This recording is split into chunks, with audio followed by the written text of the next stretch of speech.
The major mistake that everybody makes is waiting. Waiting for somebody to pick you, waiting for the right time, waiting for you to feel motivated. It's not coming. For the big stuff, for the hard stuff, it requires a push, always has, always will. Nobody is coming to save your ass. It is up to you. And so if you want to change anything about your life, stop sitting around and wasting your goddamn life and start pushing yourself. Whether it's a fast, or it is starting a business, or it is changing how you talk to your spouse, or it's changing the kind of parent that you are, you got one life.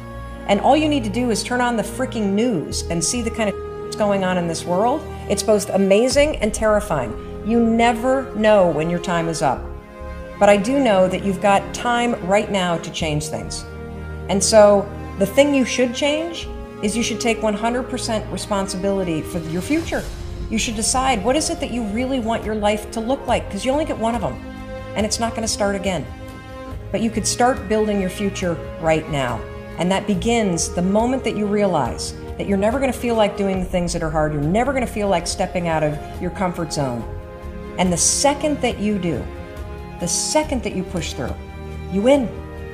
You win because you see yourself becoming the kind of person who takes action. You see yourself believing in your ideas. You see yourself disregarding your own excuses. That is the source of confidence. It's the willingness to try. It doesn't start with belief.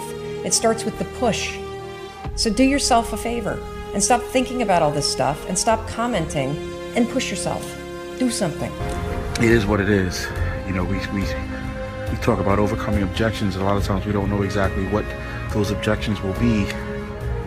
And sometimes they can come up and it can become so overwhelming that, wow, we didn't anticipate that. We didn't know. It's always worth it to do your best and to believe in something and to work towards the attainment of the goal. And if it is that you have to expand your vision, then you climb higher and you do that, and you don't be afraid to do your best.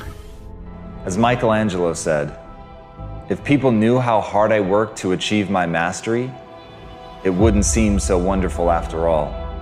And that's the thing about getting great. That's the thing about being an artist of such caliber that you're remembered for hundreds of years after your death.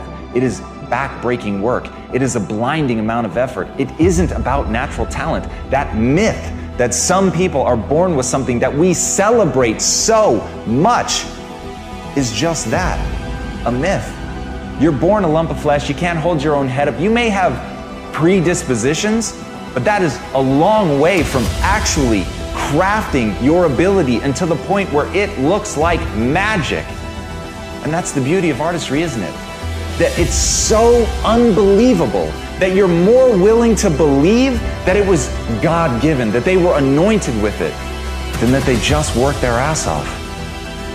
But the truth is, every one of the greats, no matter how much natural talent they were born with, they're remembered because they worked.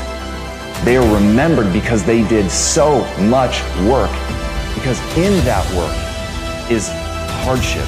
In that work is difficulty. In that work is unbearable adversity. But it's in that adversity that the magic happens. And as Victor Hugo said, adversity makes men, prosperity makes monsters. So I know right now you wish you'd been born with some talent. You wish that all those dreams that you had, they were yours for the taking, that you didn't have to put blood, sweat, and tears into it, that somebody would hand you at least something in the beginning, that they would give you some start, some spark.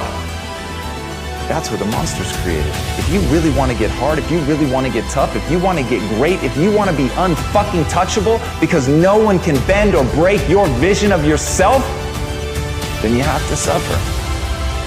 That's the way of the world.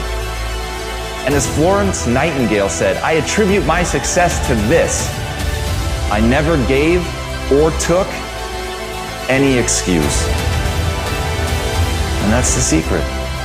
At the end of the day, if you know what you want, it's only a question of whether you're willing to pay the price to get there. So ask yourself, are you willing to pay the price?